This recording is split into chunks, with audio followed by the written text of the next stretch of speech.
Siapa Dajjal? Dari mana tempat keluarnya? Kemudian kenapa para nabi takut akan keluar Dajjal? Apa fitnahnya? Kemudian bagaimana meninggalnya? Dan apakah dia termasuk alamat kiamat kecil ataukah besar? Maka 1 jam lebih ke depan insyaAllah kita terangkan secara ringkas, karena juga waktu dikhawatirkan terlalu larut malam kalau kita bentangkan dan kita baca semua riwayat-riwayat seputar Dajjal ini. Ma'asyiral muslimin yang dimuliakan Allah Subhanahu wa ta'ala, kita tahu bahwa dalam sebuah hadis tidak ada satupun fitnah yang lebih besar melebihi fitnah Dajjal. Fitnah itu bermacam-macam. Harta bisa jadi fitnah, kekuasaan bisa jadi fitnah, keluarga bisa menjadi fitnah, bahkan peperangan juga termasuk fitnah. Tetapi fitnah-fitnah itu kecil dibandingkan fitnah Dajjal ini. Makanya kenapa Nabi SAW memerintahkan kita setiap hari Jumat untuk membaca surah Al-Kahfi. Apa alasannya? Surah Al-Kahfi itu terkandung 4 fitnah yang diceritakan. Pertama, fitnah agama ketika cerita tentang Ashabul Kahfi, anak-anak muda yang kemudian tanpa ada kesepakatan satu dengan yang lain, tiba-tiba mereka berjumpa dalam sebuah gua demi menyelamatkan agama mereka. Yang kedua, fitnah harta. Karena dalam surah Al-Kahfi itu ada kisah tentang sahibul jannataini, pemilik 2 kebun yang terfitnah dengan harta. Kemudian yang ketiga, fitnah ilmu, ketika bercerita tentang Nabi Musa yang belajar kepada Khidir. Musa terfitnah dengan ilmu. Ketika ditanya, wahai Musa, adakah orang yang lebih alim dari kamu? Musa mengatakan tidak ada, dan dia lupa mengucapkan insya Allah. Akhirnya dia disuruh untuk belajar kepada Khidir, padahal Khidir lebih rendah dibandingkan Musa. Kemudian yang keempat, fitnah kekuasaan, ketika bicara tentang Dzulqarnain, dan itu kisahnya ada dalam surah Al-Kahfi. Berarti kisah-kisah dalam surah Al-Kahfi itu bicara tentang fitnah agama, fitnah harta, fitnah ilmu, dan fitnah kekuasaan. 4-empatnya ada pada Dajjal. Ini 4 fitnah ini semua ada pada Dajjal. Pertama, fitnah agama. Dajjal akan memfitnah agama kita. Ketika dia datang kepada Al-A'rab, orang-orang Arab Badui, kemudian mengatakan kepada mereka, maukah kuhidupkan ibu bapa kalian, tapi syaratnya engkau harus mengakui aku adalah Rabb kalian. Maka tiba-tiba Dajjal pun kemudian menghidupkan ibu bapa mereka. Tiba-tiba ibu bapa mereka mengatakan kepada anak-anaknya, ya bunai, wahai anakku, ikutilah orang ini, maksudnya Dajjal. Fa innahu rabbukum, karena dia Rabb kalian. Akhirnya orang-orang Arab Badui pun menyembah Dajjal, terfitnah agamanya. Lihat. Yang kedua, fitnah harta. Karena kemunculan Dajjal itu sebelumnya terjadi kekeringan yang luar biasa. Tahun pertama tidak ada hujan sepertiga langit, dan Allah juga tidak menumbuhkan tumbuh-tumbuhan sepertiga bumi. Tahun kedua Allah subhanahu wa ta'ala menahan 2/3 langit, maka Allah tahan juga 2/3 bumi untuk tidak tumbuh-tumbuhan. Kemudian tahun yang terakhir, yang ketiga, seluruh langit Allah tahan, sehingga semua bumi Allah tahan untuk tidak tumbuh-tumbuhan. Mulailah banyak kelaparan, banyak hewan-hewan ternak mati. Disinilah Dajjal datang kepada orang-orang yang sedang kelaparan itu dengan membawa 1 gunung roti. Siapa yang ingin mendapatkan makanan, terhindar dari kelaparan, tanahnya kembali disuburkan, kemudian ternak-ternaknya kembali digemukkan, maka harus mengakui Dajjal Tuhan. Lihat, terfitnah dengan harta. Akhirnya hanya karena menerima pemberian Dajjal, mereka pun akhirnya mengakui Dajjal adalah Tuhan. Terfitnah dengan harta. Kemudian yang ketiga, terfitnah dengan kekuasaan. Sebagaimana Dzulqarnain menguasai dunia, kemudian juga Sulaiman menguasai dunia, maka Dajjal juga sama. Tidak ada satupun bumi kecuali diinjak Dajjal. Walaupun waktunya hanya 40 hari, 1 hari seperti setahun, 1 hari bagikan 1 bulan, 1 hari seolah-olah 1 Jumat, 1 minggu, dan hari-hari berikutnya sama dengan hari-hari kalian. Selama 40 hari ini tidak ada satupun tanah kecuali diinjak Dajjal. Dan Dajjal sampai ke daerah kutub yang 1 harinya sama dengan setahun, sampai ke daerah kutub yang 1 harinya sama dengan sebulan, sampai ke daerah kutub yang 1 harinya sampai dengan 1 minggu. Dan Dajjal lebih banyak tinggal di hari-hari yang normal seperti hari-hari yang kita jalani. Tidak ada satupun tempat Dajjal berhasil menguasai bumi. Dia berkuasa terhadap bumi ini, kecuali Mekah dan Madinah dan Masjidil Aqsa serta Masjid Tur. Ini 4 tempat tidak mungkin dimasuki Dajjal. Mekah dan Masjidil Haram, Madinah dan Masjid Nabawi, Masjidil Aqsa dan Masjid Tur, markasnya kaum muslimin, tempat bersembunyinya Imam Mahdi dan kaum muslimin dari kepungan Dajjal. Masjid Tur. Ya. Tetapi selain 4 tempat ini semua diinjak Dajjal, termasuk ke Batam, termasuk ke Batam, termasuk ke Tiban, termasuk ke Tiban, termasuk ke Bengkong sana. Mana lagi? Ya. Semua akan diinjak Dajjal, dan ini fitnah kekuasaan. Kemudian yang keempat, fitnah ilmu.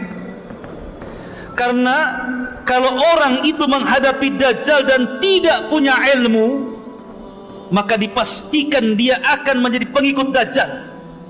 Dipastikan orang-orang jahil akan mengikuti Dajjal. Makanya Nabi SAW bersabda gimana? Kata Nabi SAW, seandainya Dajjal keluar, kata Rasul, in yakhrujud Dajjal wa ana fikum fa ana hajijuhu dunakum. Kalau seandainya Dajjal keluar kepada kalian dan aku masih hidup, kata Rasulullah, aku yang akan membunuhnya. Wa iyakhruj fikum wa lastu fikum, Tapi kalau Dajjal keluar kepada kalian sementara saya tidak ada lagi di hadapan kalian, saya sudah meninggal.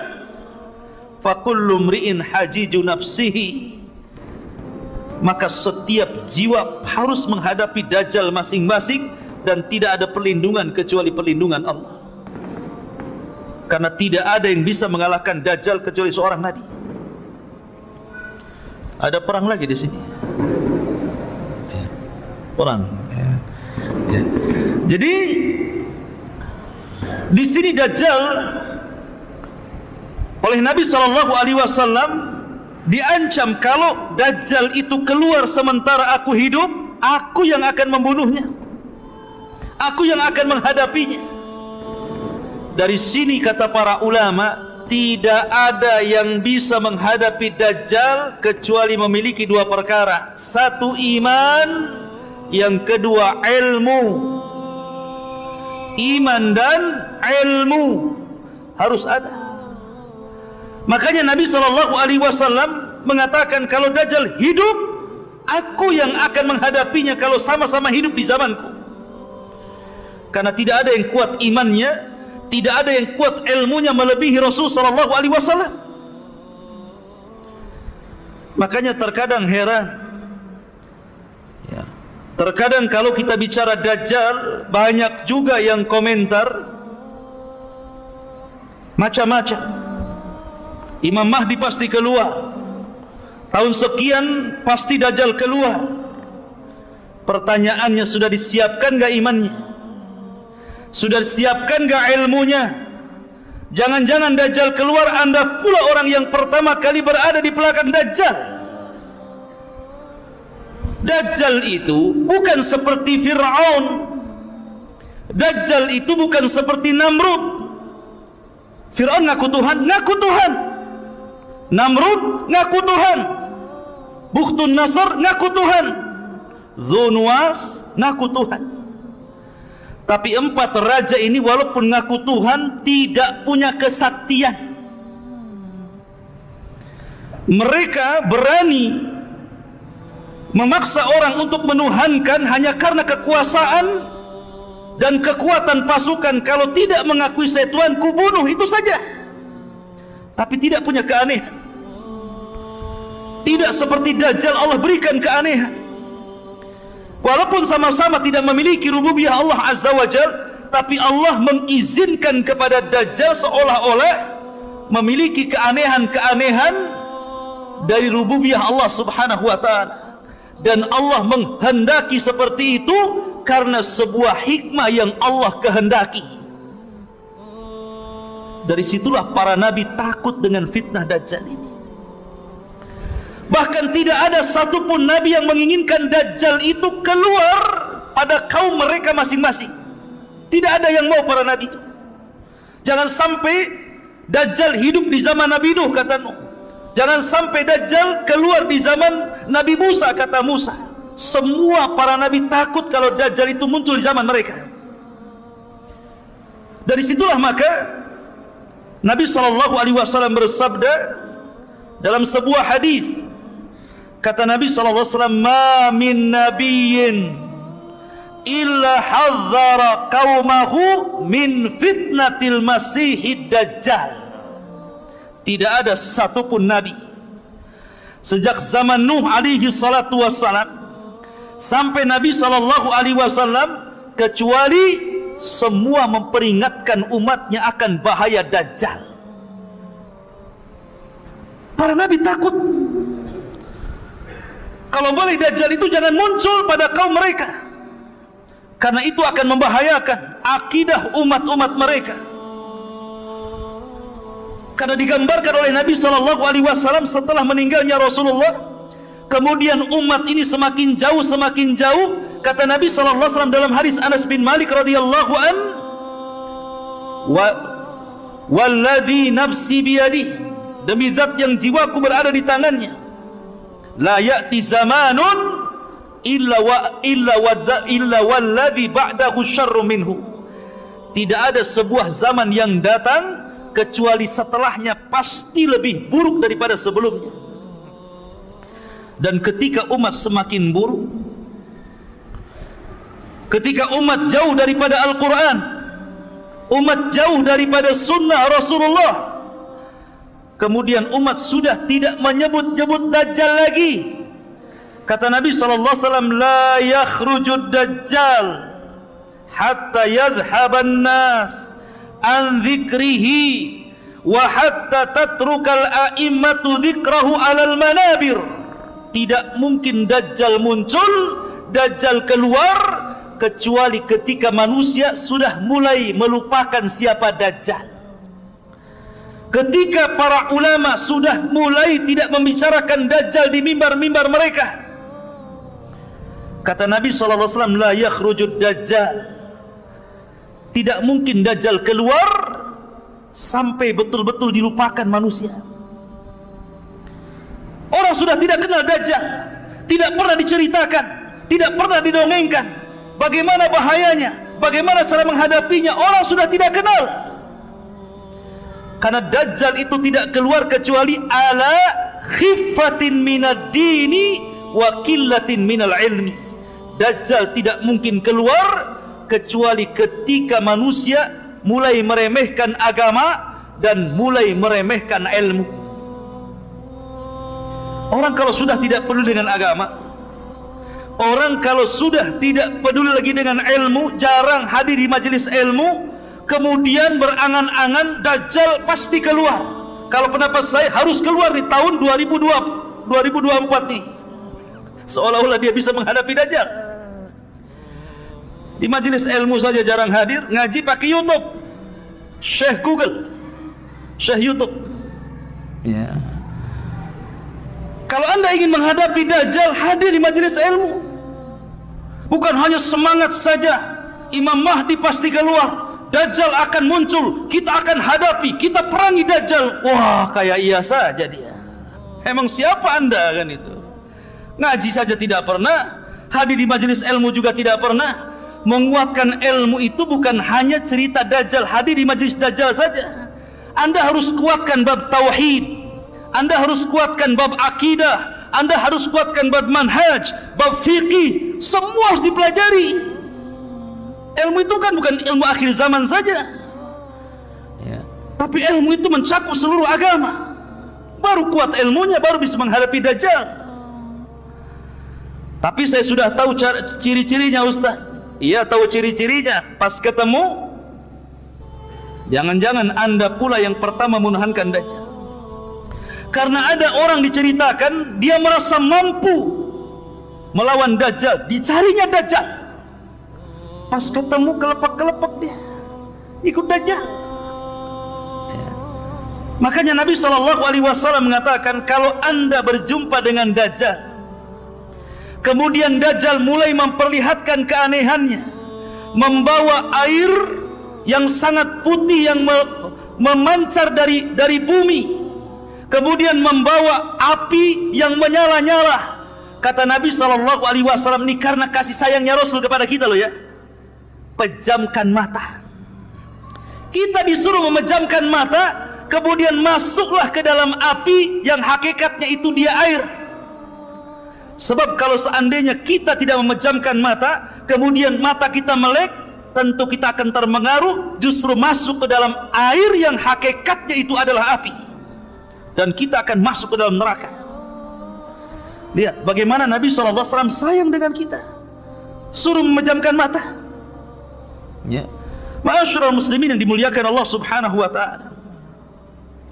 Bicara Dajjal, Dajjal itu tidak mungkin keluar kecuali karena ghadbah yaghdhibuha, karena sebuah kemarahan yang disulut, maka dia keluar. Di zaman Nabi SAW, Abdullah bin Umar radhiyallahu an yang bersumpah bahwa Ibnu Sayyad adalah Dajjal. Suatu ketika dia berpapasan dengan Ibnu Sayyad yang sudah dewasa. Tiba-tiba terjadi komunikasi, kemudian berselisih pendapat. Akhirnya Abdullah bin Umar menampar Ibnu Sayyad, kemudian pergi. Ibnu Sayyad marah. Kemudian dia sembunyi di rumah Hafsah. Maka kemudian Hafsah pun mengatakan kepada Abdullah bin Umar, adiknya, saudaranya, karena sama-sama anak Umar bin Khattab radhiyallahu anhu, dan mengatakan, wahai Abdullah bin Umar, aku pernah mendengar Rasul bersabda, la yakhrujud dajjal illa ala ghadbatin yaghdhibuha. Tidak mungkin Dajjal keluar kecuali karena ada yang menyulut kemarahannya. Dan di akhir zaman Dajjal itu keluar karena terpancing dengan kemarahan terhadap orang Yahudi. Karena sebelum terjadi atau sebelum Dajjal ini keluar, ikhwatu fiddin, maka sebelumnya terjadi perang yang sangat dahsyat yang disebut dengan Malhamatul Kubra.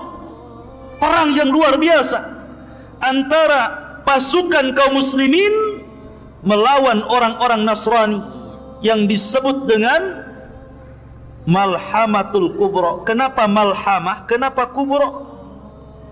Malhamah itu diambil dari kata lahmun, artinya daging. Daging yang berhamburan. Karena sebagian ulama mengatakan bahwa perang itu akan terjadi kembali ke zaman Rasul. Kembali ke pedang, kembali ke panah, kembali ke tombak, kembali ke kuda, ke unta, ke baju besi, dan yang lainnya. Sehingga setiap sabetan-sabetan pedang itu akan melemparkan daging-daging yang kena sabetan ke langit. Maka ini disebut Malhamah Kubro, yang sangat besar, artinya perang yang maha dahsyat. Ya. Ma'asyiral muslimin yang dimuliakan, padahal sebelumnya antara kaum muslimin dengan orang Nasrani ini berdamai untuk memerangi musuh-musuh di belakang mereka. Tapi kemudian setelah musuh itu dikalahkan, tiba-tiba orang Nasrani, mereka berkhianat, kemudian mengatakan ghalabas salib, ghalabas salib. Salib telah menang, salib telah menang. Maka marah orang Islam dan mengatakan balillah ghalab, Allah yang menang, bukan salib yang menang. Maka dibunuhlah orang Nasrani itu. Terjadi kekacauan, tidak terima, akhirnya berhadap-hadapan, terjadilah siap peperangan yang sangat dahsyat. Itulah Armageddon, atau dalam bahasa kita Malhamatul Kubra. Lah orang-orang Yahudi itu bersembunyi di Palestina sana. Mereka tidak bersuara dan tidak mengibarkan bendera. Akhirnya kemudian Muslim berperang melawan Nasrani, dan orang Islam berhasil menyerang orang-orang Nasrani sampai ke jantung kota Eropa sana, sampai dimenangkan kaum muslimin. Sampai dijelaskan bahwa ketika peperangan ini dimenangkan, kaum muslimin meletakkan senjata-senjata mereka di pohon zaitun. Maka melihat orang Yahudi ketakutan, Dajjal marah. Dan tidaklah Dajjal keluar kecuali bi ghadbatin yaghdhibuha, karena kemarahan yang disulut orang-orang Yahudi. Marah Dajjal kepada orang Yahudi, kenapa kamu diam saja, gitu bahasanya. Maka bangkitlah Dajjal. Dari mana Dajjal? Dalam hadis yang sahih, keluar dari Khurasan. Di mana Khurasan? Di Asfahan. Di mana Asfahan? Di Iran.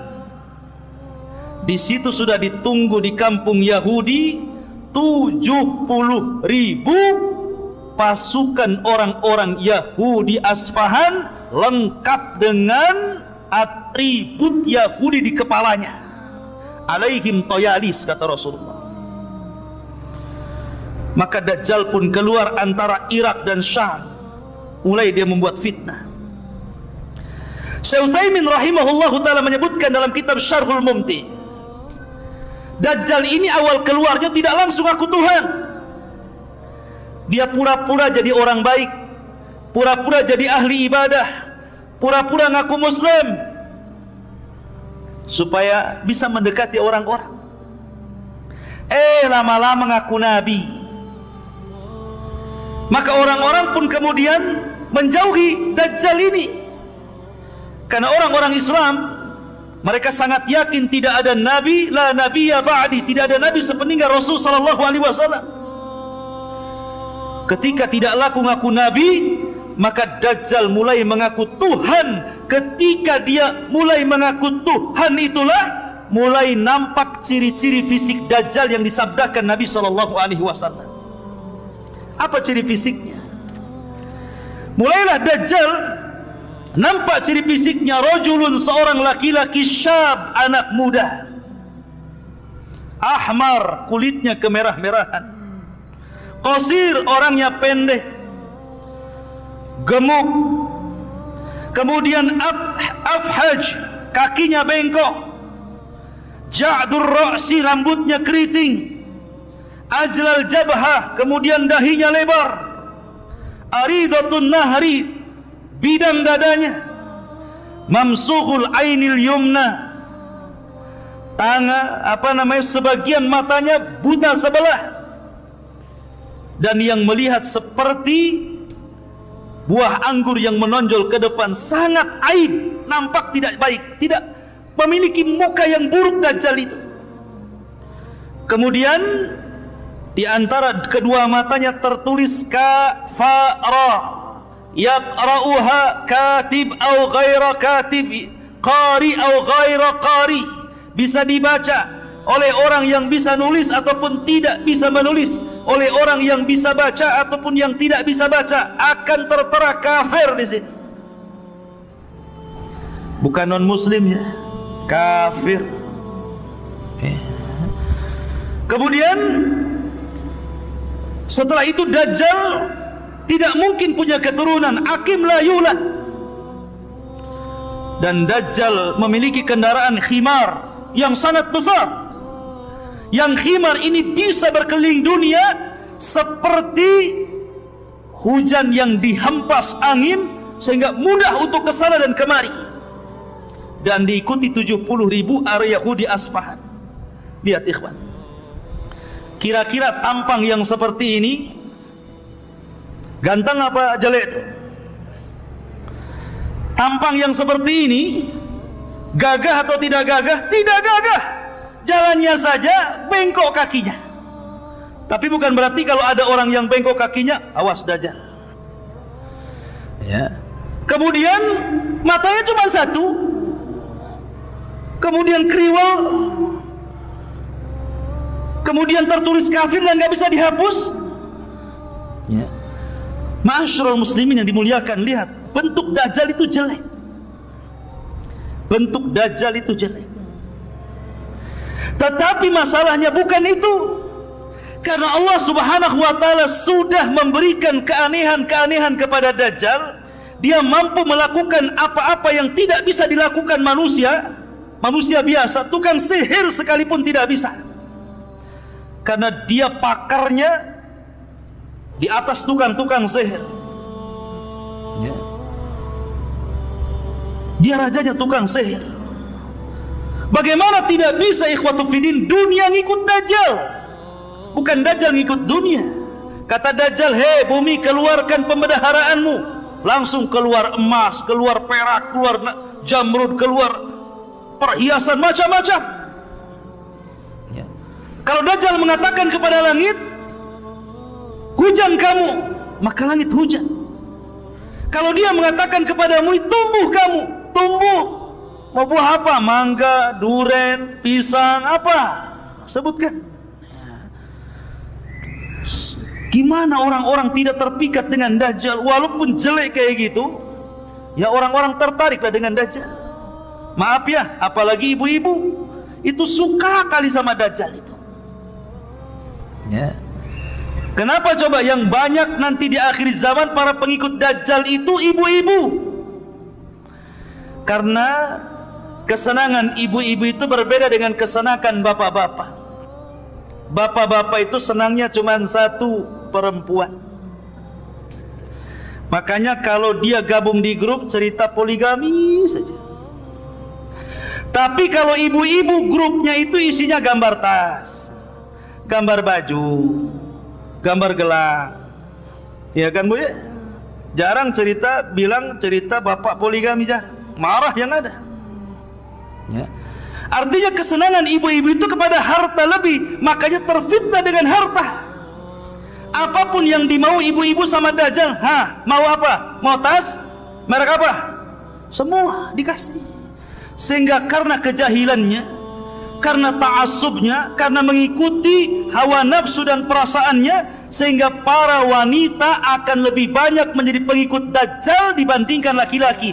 Sampai karena takutnya bapak-bapak kepada ibu, pulang dia, dicarinya anak perempuannya, dicarinya ibunya, dicarinya saudarinya, dicarinya bibinya, dirantai, jangan sampai berjumpa dengan Dajjal, sampai dirantai. Tapi jangan dirantai dari sekarang ya. Ya, nanti kalau keluar Dajjal.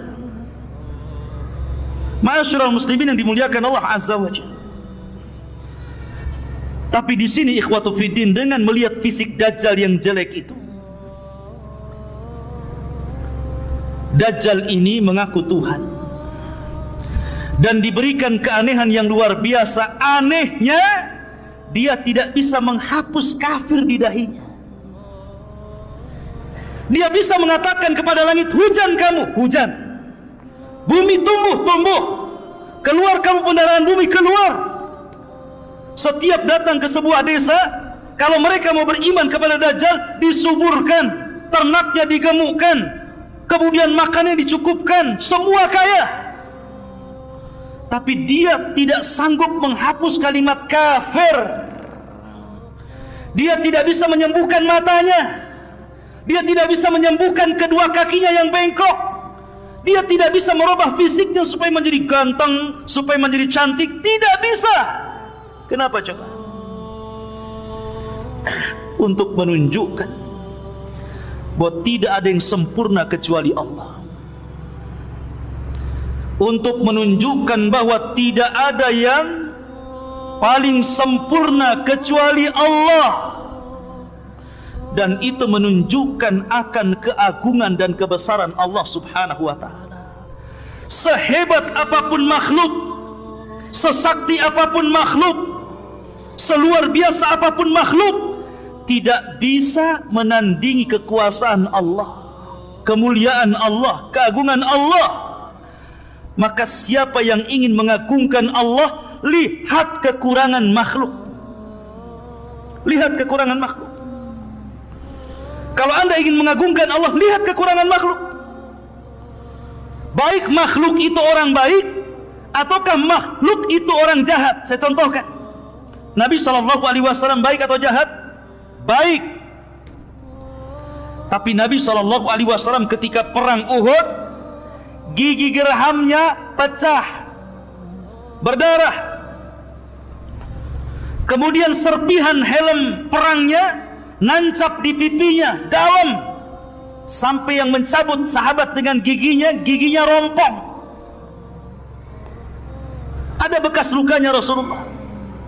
Kenapa Rasul terluka? Kenapa gigi Rasul sampai pecah?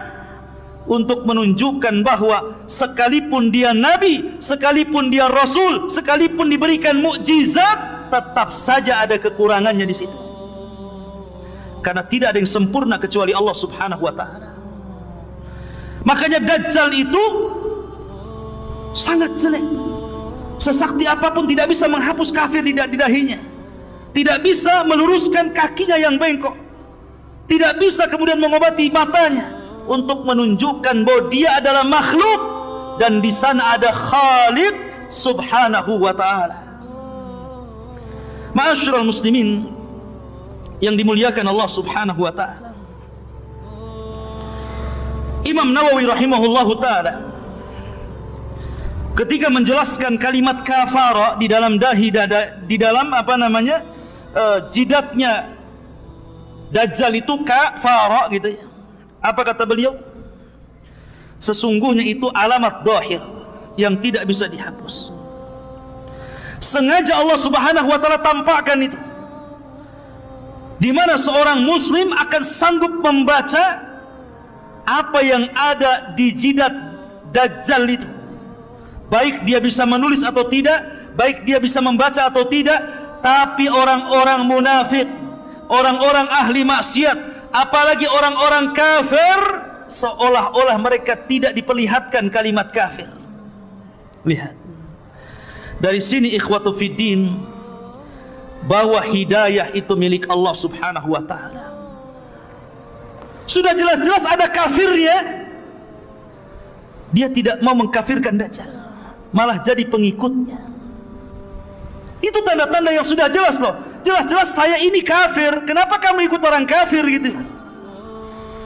Tapi sekali lagi, hidayah milik Allah. Kalau Allah hendak memberikan hidayah, maka tidak ada yang bisa menyesatkannya. Tapi kalau Allah hendak menyesatkan, tidak ada yang sanggup memberikan hidayah. Perhatikan firman Allah subhanahu wa ta'ala, ikhwan. Allah subhanahu wa ta'ala berfirman ketika bicara tentang kinayah seorang nabi di dalam Al-Quranul Karim.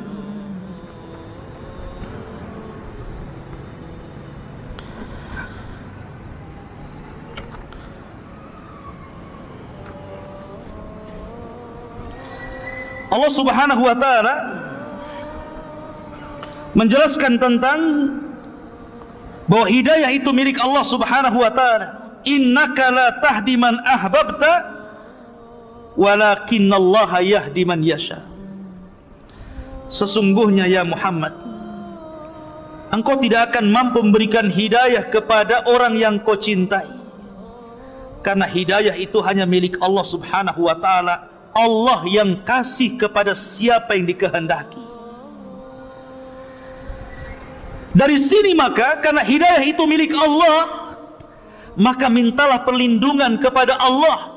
Kalau seandainya Allah takdirkan Dajjal muncul, agar kita diistiqomahkan dan tidak mudah goyah keimanan kita. Karena Allah subhanahu wa ta'ala itu mudah membolak-balikan hati orang. Pagi dia beriman, sore dia kafir. Sore dia beriman, pagi sudah kafir. Ma'asyiral muslimin, ini fitnah yang luar biasa. Baik, kita akan urut. Ma'asyiral muslimin yang dimuliakan Allah subhanahu wa ta'ala, siapa para pengikut Dajjal? Saya katakan di awal bahwa Dajjal itu akan muncul di Khurasan, kemudian akan diikuti 70.000 Yahudi Asfahan, lengkap dengan atribut Yahudi di kepalanya. Dari situlah mulai Dajjal melanglang buana. Kemudian Dajjal pun mulai memerangi bangsa Arab.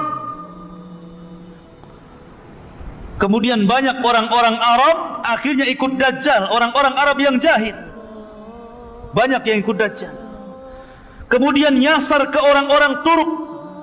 Orang-orang Turk itu orang-orang yang matanya sama dengan mata kita, kayak orang-orang Asia model-model antum ini. Ya. Jadi matanya sipit, wajahnya bulat gitu ya, kulitnya putih. Itu kan orang-orang Asia, orang-orang Turk. Kemudian juga orang-orang asing, bukan orang Arab kayak kita ini, orang asing bukan orang Arab. Orang asing akan banyak menjadi pengikut Dajjal. Orang-orang Turk banyak akan mengikut Dajjal, termasuk juga para wanita. Saya katakan dari tadi, para wanita akan banyak dan sangat banyak mengikuti Dajjal. Termasuk juga adalah orang-orang yang memang dari hatinya sudah penuh dengan kemunafikan dan kekafiran, maka mereka akan jadi para pengikut Dajjal. Dajjal ini ikhwatu fiddin kemudian selama perjalanannya 40 hari ini akan membuat fitnah di sana dan di sini. Sebagaimana tadi yang sudah saya ceritakan, dia lewat ke sebuah perkampungan kemudian mengajak beriman. Kalau kampung itu beriman, maka Dajjal menjanjikan tanahnya subur, ternaknya gemuk, kekayaannya ditambah, dan mereka tidak akan kelaparan dan mereka akan dikayakan. Tapi kalau tidak mau beriman, ditinggalkan Dajjal, tiba-tiba kering kelontang tanahnya, hilang makanannya, mati tumbuh-tumbuhannya, mati binatang-binatangnya, kelaparan. Begitulah Dajjal. Ya. seolah-olah di tangannya sorga dan neraka, seolah-olah di tangannya air dan api. Padahal itu adalah sihir yang ditampakkan syaitan. Ma'asyiral muslimin, sampai akhirnya Dajjal berusaha untuk masuk ke dalam Mekah, tetapi Dajjal tidak bisa masuk, karena di Mekah itu dipagari oleh para malaikat dengan pedang yang terhunus. Maka Dajjal harus melawan malaikat dan pasti akan kalah. Makanya Dajjal kemudian tidak bisa masuk ke Makkah dan Masjidil Haram, akhirnya bergerak ke Madinah. Rupanya di Madinah sama. Madinah itu tanah haram, dikelilingi Dajjal, sehingga Dajjal hanya naik ke atas bukit dan hanya melihat dari bukit itu kepada Masjid Nabawi. Kemudian Dajjal mengatakan, hadza qasru abyad, hadza qasru Ahmad. Inilah istana putih, inilah istana Ahmad. Maksudnya Masjid Nabawi, istananya Nabi SAW. Subhanallah, apa yang dikatakan Dajjal bahwa inilah qasru abyad, ini istana putih. Lihat Masjid Nabawi ini kalau di malam hari, cahaya yang memancar itu warna putih itu. Persis seperti sabda Rasul, kinayah dari perkataan Dajjal. Ya. Karena Dajjal tidak bisa masuk Madinah, geram dia. Kemudian dia hentakkan kakinya 3 kali. Maka dengan hentakan kaki Dajjal itu, tiba-tiba gempa bumi Madinah itu salasa rajafat, 3 kali gempa, bergegar bumi. Maka orang-orang munafik ketakutan, takut mati di dalam kota, takut terkubur dengan tanah. Akhirnya orang-orang fasik, orang-orang munafik keluar dari Madinah, dan mereka menjadi para pengikut Dajjal, kecuali orang-orang yang betul-betul kuat manhajnya dan akidahnya, kuat iman dan ilmunya, mereka tetap di dalam. Maka ini disebut sebagai gempa khallas, rajafatul khallas, artinya gempa yang memisahkan orang mukmin dan munafik. Pisahkan orang-orang munafik itu, dikeluarkan. Lah di tengah-tengah Dajjal sedang berbaris dengan pasukannya, tiba-tiba dari arah kota Madinah keluar anak muda. Anak muda ini tidak dikenal siapa dia. Kenapa muncul prediksi bahwa dia sudah lahir? Kemudian anak ini warnanya putih, kulitnya putih, dan dia mengatakan bahwa saya orang yang kelak akan dibunuh Dajjal. Khurafat. Tidak ada hadis yang mengatakan seperti itu. Bagaimana diprediksi anak itu bisa dikatakan anak muda yang akan dibunuh Dajjal, sementara hadis Rasul tidak menceritakan rumahnya di mana, siapa bapaknya, dari desa mana dia. Tidak ada. Hanya seorang laki-laki dari Madinah keluar. Anak muda yang kuat imannya, kuat ilmunya, kemudian mengarah kepada pasukan Dajjal, hampir dibunuh pasukan Dajjal. Tapi kata pasukan Dajjal, jangan dibunuh. Bukankah Tuhan kita melarang untuk membunuh orang? Biarkan dia yang membunuhnya. Maka kemudian mereka pun barisan terpencar. Anak muda ini jalan sampai betul-betul berjumpa dengan Dajjal. Ketika berhadap-hadapan dengan Dajjal, maka Dajjal mengatakan, atashhadu anni ilahun, maukah kau bersaksi saya ini Tuhan? Maka anak muda ini mengatakan, tidaklah menambah kepada aku kecuali pengetahuan engkau ini Dajjalun kadzab alladhi akhbarani Rasulullah, yang telah dihabarkan Rasul kepada. Akhirnya Dajjal marah. Dajjal mengambil senjata, kemudian dibelah anak muda ini tepat tengah-tengahnya, belah jadi 2. Kemudian Dajjal berjalan di pertengahannya itu. Di antara belah badan 2 itu, di tengah-tengahnya Dajjal kemudian jalan. Kemudian setelah itu Dajjal berteriak kepada anak buahnya, kalau sekiranya aku hidupkan anak muda ini, atashhadu anni ilahukum, maukah kalian bersaksi bahwa adalah saya ini Tuhan kalian, ana rabbukum, saya Rabb kalian? semua orang-orang mengatakan, ya, kami bersaksi Anda ini Tuhan. Maka oleh Dajjal pun dihidupkan anak muda itu yang sudah terbelah dua itu, berceceran darah ke sana kemari, tiba-tiba dihidupkan kembali. Ilmu apa itu? Rawa rontek. Bukan rawa rontek, ini di atasnya rawa rontek lagi ini. Ya. Ini ilmunya Dajjal, ilmu sihir. Ketika anak muda ini dihidupkan, kata Dajjal, sudah tahu kesaktianku, maukah kau akui aku adalah Tuhan? Kata anak muda ini, tidaklah, kata anak muda ini, setelah kejadian ini tidaklah menambah kepadaku kecuali engkau itu Dajjalun kadzab, akhbarani Rasulullah. Makin yakin kau ini Dajjal yang dihabarkan Rasulullah. Maka Dajjal ngamuk, hampir-hampir dia membunuh anak muda, tapi tidak bisa. Dajjal sudah hilang kesaktiannya, tidak bisa lagi membunuh anak muda itu. Akhirnya karena takut aibnya, padahal sebenarnya anak muda ini sudah bicara dengan orang-orang, jangan percaya dia, kejadian itu hanya satu kali, tidak mungkin diulang lagi. Tapi dasar orang yang sudah buta hatinya, buta matanya, buta hidayah, maka tidak didengar ucapan anak muda itu. Akhirnya anak muda itu dilempar ke dalam api yang hakikatnya itu air. Padahal anak muda sudah mengatakan dia tidak mungkin bisa mengulang lagi, tidak mungkin membunuh. Tapi biar kelihatan bahwa Dajjal sakti, dilemparnya ke dalam api, tidak jadi dibunuh. Ma'asyiral muslimin yang dimuliakan Allah Azza wa Jalla. Akhirnya Dajjal pun mulai melanglang buana ke sana kemari, menyesatkan manusia sebanyak-banyaknya.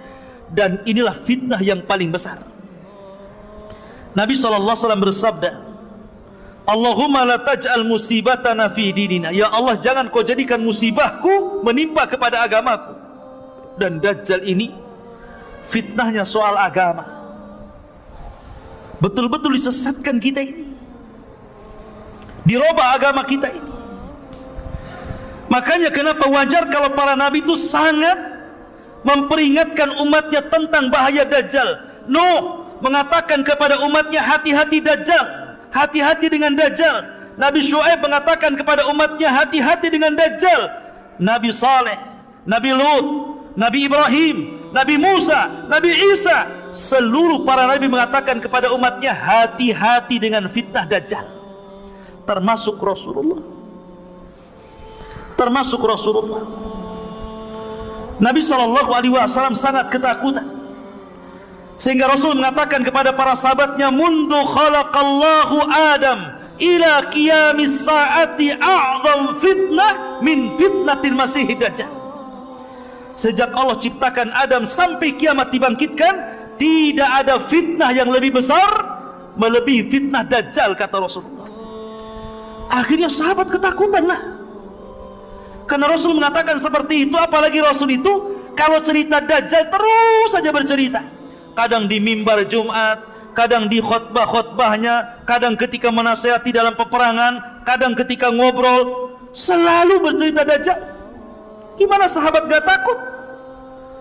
Sehingga sahabat mengatakan, karena engkau selalu bercerita Dajjal ya Rasulullah, hatta dhananna annahu fi ta'ifatin nakhli, sampai kami para sahabat menyangka seolah-olah Dajjal itu sedang bersembunyi di kebun kurma Madinah.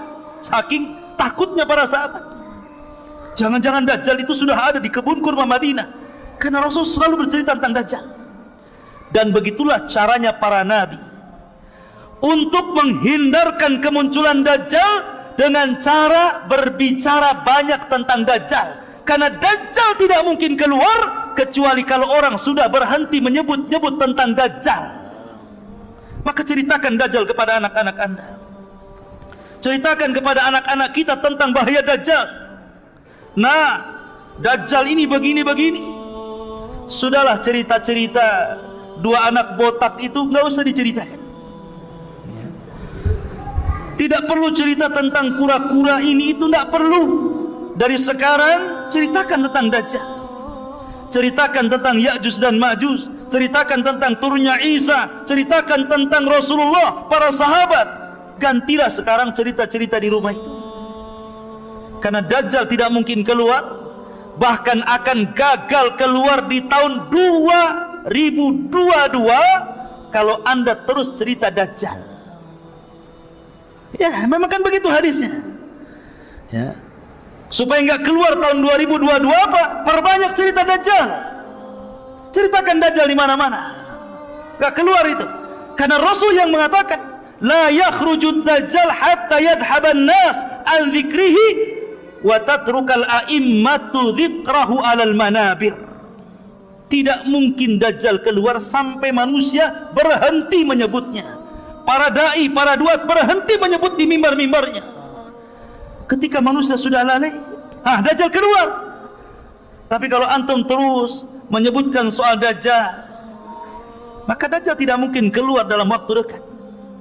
Karena masih banyak orang yang bercerita Dajjal. Ya. Ma'asyiral muslimin yang dimuliakan Allah Subhanahu wa taala.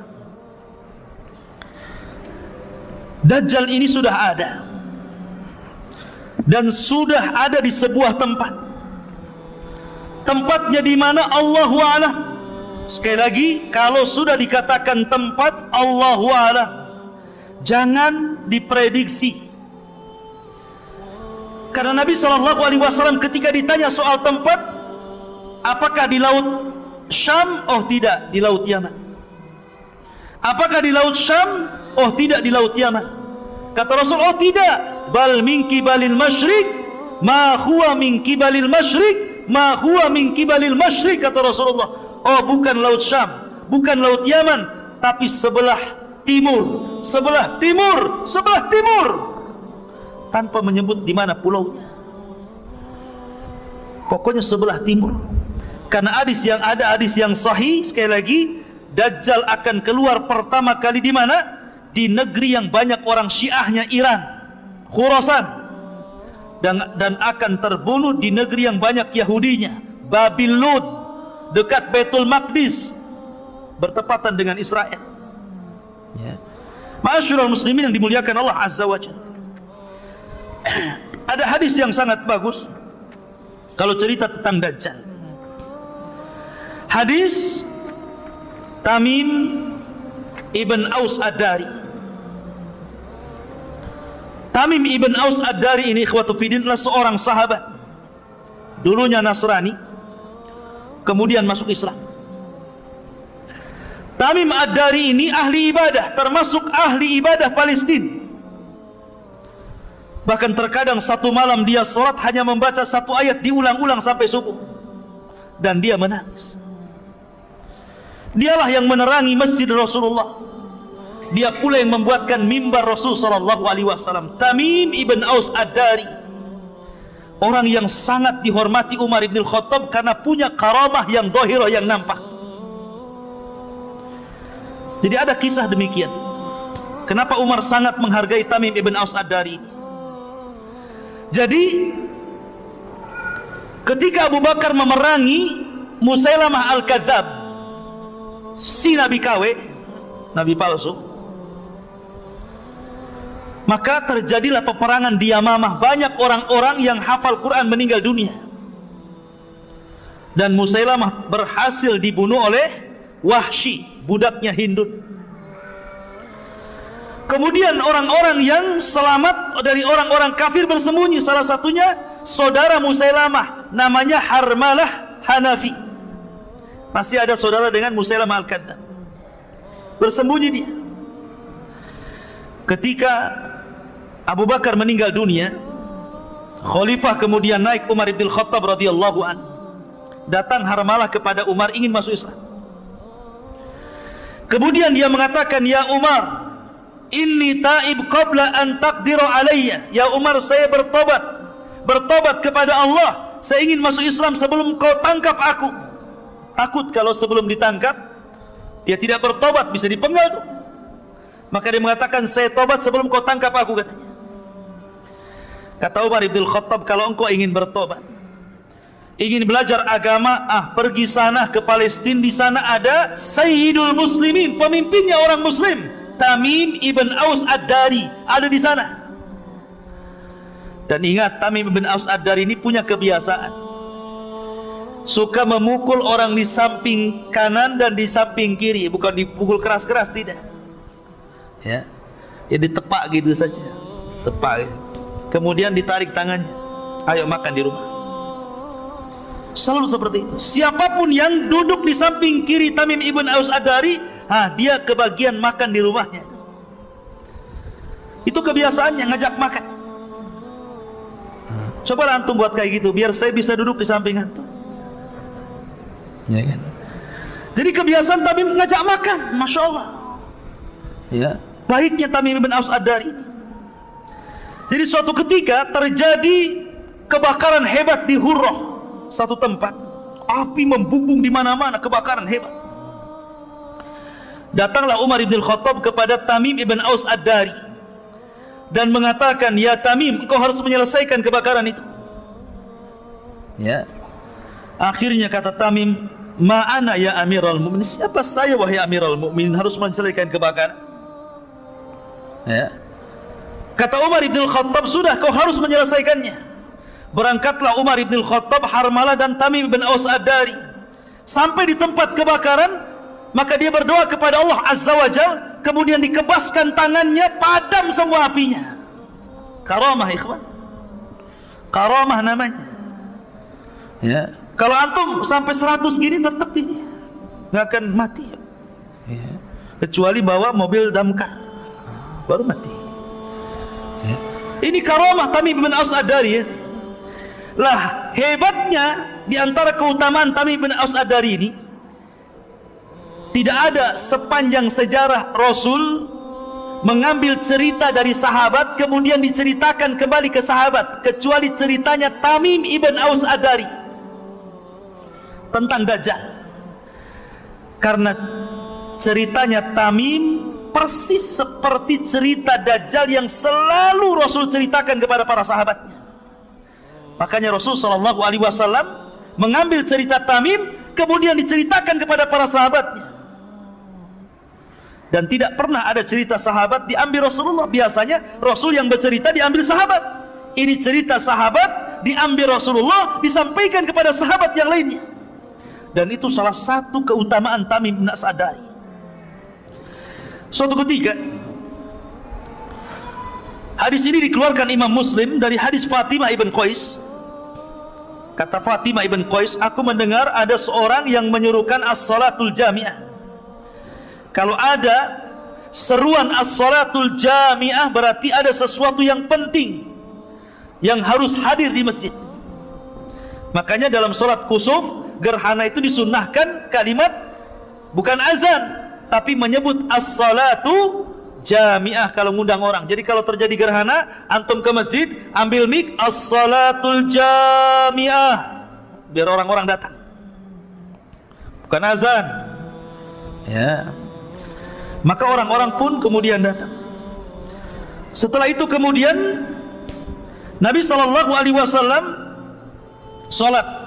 Setelah sholat kemudian Nabi SAW berceramah naik ke atas mimbar.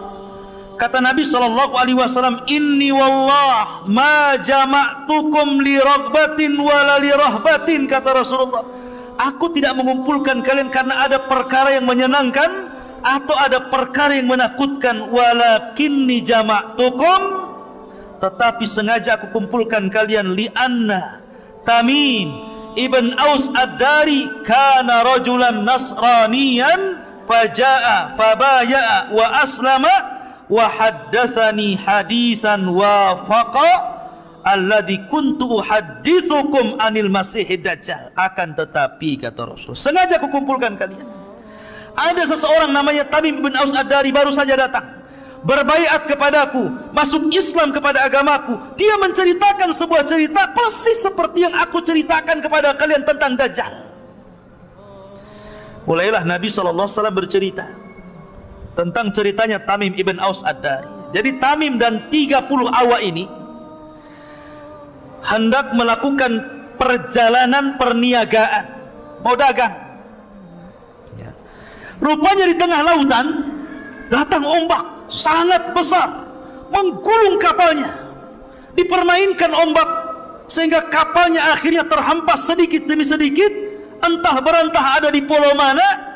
Tiba-tiba berhari-hari ada yang mengatakan syahron, 1 bulan, diombang-ambing tah kemana. Akhirnya tiba-tiba Tamim bin Aus Ad-Dari terdampar di sebuah pulau setelah 1 bulan dipermainkan ombak. Bayangkan 1 bulan dipermainkan ombak, ya.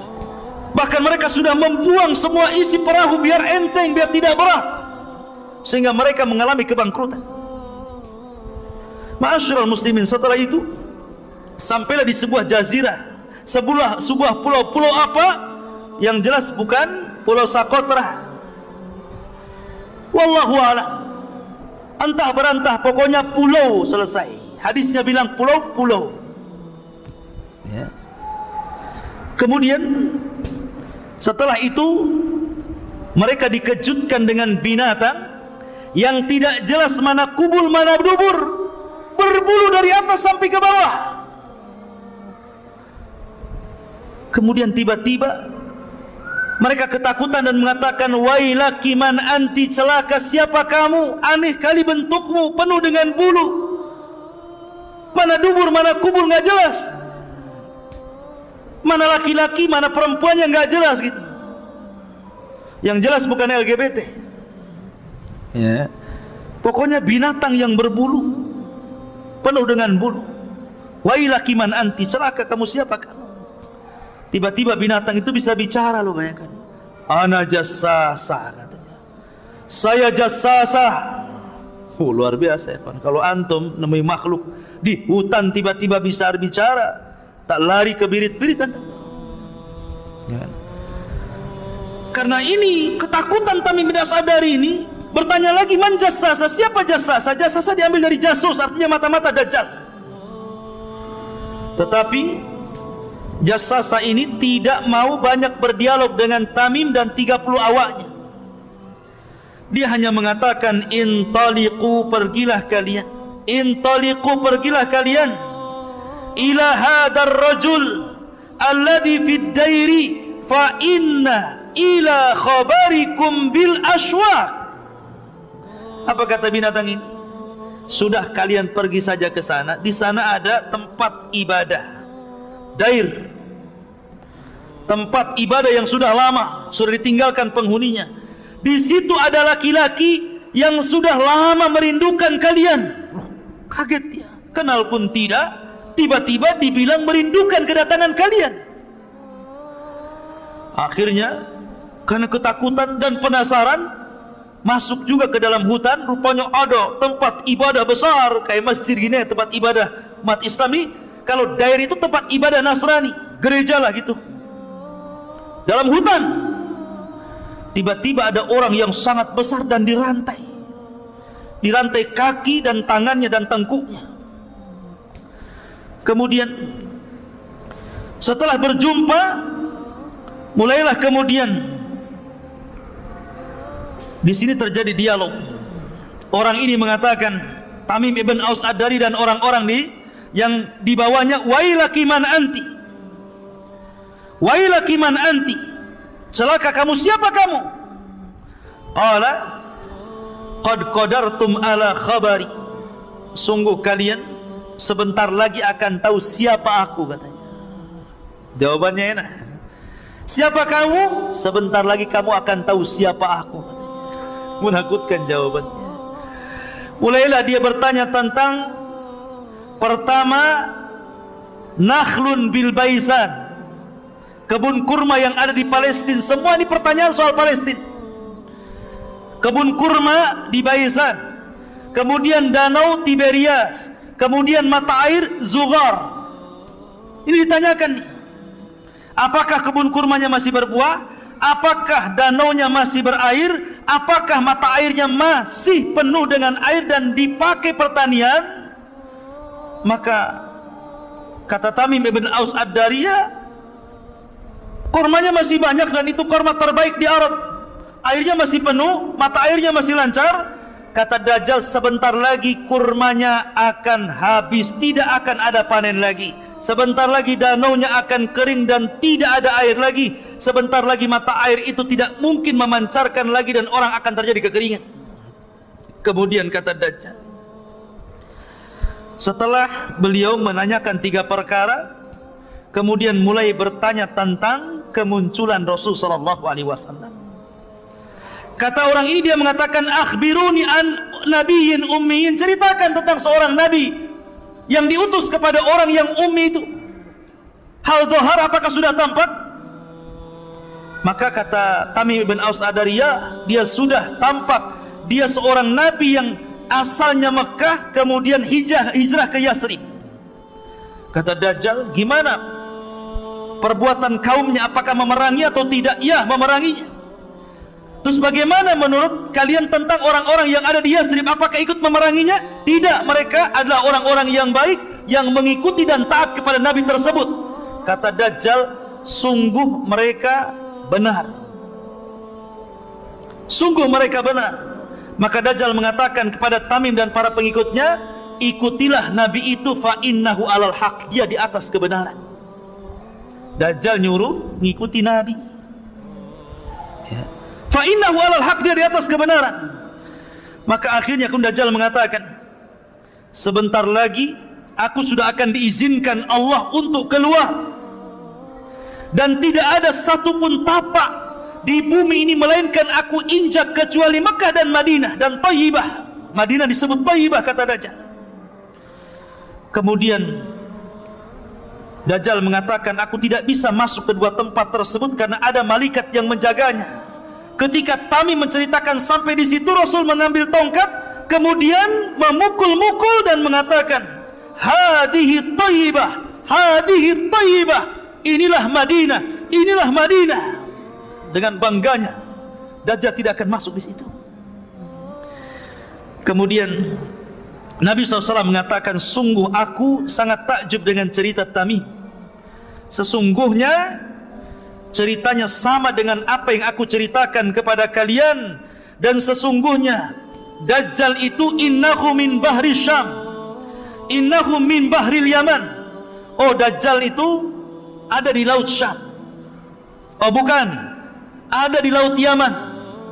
La bal hiya min kibalil masyriq, ma huwa min kibalil masyriq, ma huwa min kibalil masyriq, ma huwa wa aw'ama biyadihi ilal masyriq.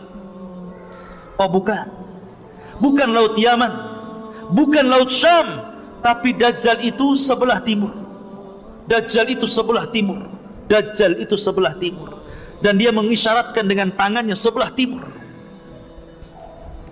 Maka Dajjal tidak tahu di mana tempatnya, tapi dari hadis Tamim ibn Aus Ad-Dari bahwa Dajjal itu ada dan sudah muncul. Adapun hadis Nabi SAW bahwa tidak ada satupun jiwa yang hidup melebihi 100 tahun di zamanku, pasti dia sudah mati. Maka hadis ini umum dan hadis Dajjal itu khusus. Maka Dajjal, pengecualian dari hadis ini termasuk juga iblis. Tidak bisa mati kan iblis itu, sejak zaman dulu sampai kiamat baru mati. Maka Dajjal juga sama diberikan usia panjang, ya. Lah ikhwatu fiddin, karena Dajjal itu dikabarkan oleh Rasul sudah ada dan sangat menakutkan fitnahnya, sehingga para sahabat menyangka bahwa Dajjal itu ada di kebun kurma Madinah. Sampai-sampai ketika ada kabar tentang anak kecil namanya Ibnu Sayyad atau Saf, itu mirip dengan Dajjal ciri-cirinya, sampai mereka khawatir, Dajjal sudah keluar. Padahal Ibnu Sayyad masih kecil, anak belum balik. Tapi Nabi SAW dia berusaha untuk mencari-cari kabarnya. Apakah Ibnu Sayyad ini Dajjal kecil yang akan menjadi Dajjal besar kemudian yang akan keluar di akhir zaman? Maka dia mencoba untuk mencari-cari kabarnya. Dibawanya Umar, dibawanya Abu Bakar, kemudian dilihat-lihat. Rupanya Ibnu Sayyad ini anak kecil yang suka membawa kabar, kadang benar, kadang dusta, kadang hayal, kadang hakikat. Pokoknya dia punya ilmu dukun istilahnya. Kemudian Nabi mengetes dia, ya Ibnu Sayyad, inni khaba'tu laka khib'an, Hei Ibnu Sayyad, dia masih kecil Ibnu Sayyad ini, belum balik. Diajak dialog oleh Nabi SAW, kayak betul aja. Hei Ibnu Sayyad, di dada saya, kata Rasulullah, saya menyembunyikan beberapa kalimat. Ketika itu Rasul menyebutkan tentang surah Ad-Dukhan, fartaqib yauma ta'tis sama' bidukhanin mubin. Kata Ibnu Sayyad, dia tidak bisa menyebut dukhan. Maka Rasul mengatakan, ikhsha falan ta'dua qadrak. Celaka engkau tidak bisa melewati takdirmu. Ada yang mengatakan bahwa karena Ibnu Sayyid ini masih kecil, kemudian pelat ngomongnya, dia tidak bisa menyebut dukhan, namanya masih kecil. Tapi ada juga yang mengatakan memang dia tidak bisa menyebut dukhan karena tidak mungkin dicampur adukanlah wahyu Allah dengan perkataan tukang sihir. Dia tidak bisa menyebut dukhan. Tapi dari situ ada sahabat yang bersumpah, ini Ibnu Sayyid ini nampaknya dajjal. Kok dia bisa menerka apa yang di hati Rasulullah? Maka Umar bersumpah dia dajjal, Abu Sa'id Al-Khudri bersumpah dia dajjal, Abdullah bin Umar bersumpah dia dajjal, Hafsah bersumpah dengan dia dajjal. Tapi Rasul tidak ikut-ikut bersumpah. Kenapa? Karena belum turun wahyu yang menjelaskan secara detail Ibnu Sayyid ini dajjal atau bukan dajjal. Masih nunggu wahyu. Sampai akhirnya Rasul punya siasat dengan Abu Bakar dan Umar, ingin mendatangi Ibnu Sayyid secara tiba-tiba, biar tahu Ibnu Sayyid dajjal atau bukan dajjal. Akhirnya datang secara tiba-tiba, rupanya ada ibunya. Tahu pula tuh Rasulullah SAW mendekati Ibnu Sayyid, kata ibunya, ya Saf, ataka Muhammadun, hei Saf, hati-hati tuh ada Muhammad datang kepadamu. Ketika Saf melirik, ternyata ada Rasulullah, lari dia bersembunyi di belakang punggung ibunya. Kata Nabi SAW, lau tarakathu ummuhu latabayyana amruhu. Kalau seandainya ibunya meninggalkan Ibnu Sayyid ini, tentu makin jelas apakah dia dajjal atau bukan dajjal. Tapi pendapat yang kuat, dia bukan dajjal yang akan keluar di akhir zaman. Iya, dia dajjal, tapi dajjal kecil. Dia seorang penyihir, dia seorang dukun, tapi dia bukan dajjal yang akan keluar di akhir zaman. Dalil yang paling kuat bahwa dia adalah bukan dajjal, karena Ibnu Sayyid itu tinggal di kota Madinah, sementara dajjal tidak mungkin masuk Madinah. Ibnu Sayyid masuk Islam, sementara dajjal kafir, tertulis kafara. Dajjal tidak mungkin haji, sementara dia haji. Dajjal tidak punya anak, akim la yulad, dia banyak anaknya. Yang jadi masalah, dajjal itu yang paling kuat dalilnya adalah tidak bisa masuk kota Madinah dan kota Mekah, dan dia tinggal di Madinah dan haji ke Mekah. Tapi ada masalah lain. Ada hadis Nabi SAW bahwa Nabi SAW pernah bermimpi. Dalam hadis yang sahih itu Rasul bermimpi. Mimpinya Rasul itu sedang tawaf. Rasul sedang tawaf. Rupanya di tengah-tengah tawaf dia melihat seorang laki-laki yang sedang memegang bahu sebelah kanan dan kiri, kemudian rambutnya basah, kemudian orangnya cakep, ganteng. Kemudian Rasul bertanya, siapa orang itu?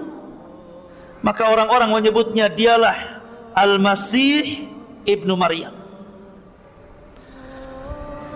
Tiba-tiba Nabi SAW melihat yang lain pula di belakangnya, sama sedang menggandeng orang, tangannya sedang, yang satunya ke orang sebelah sini, yang satunya orangnya ke sebelah sini.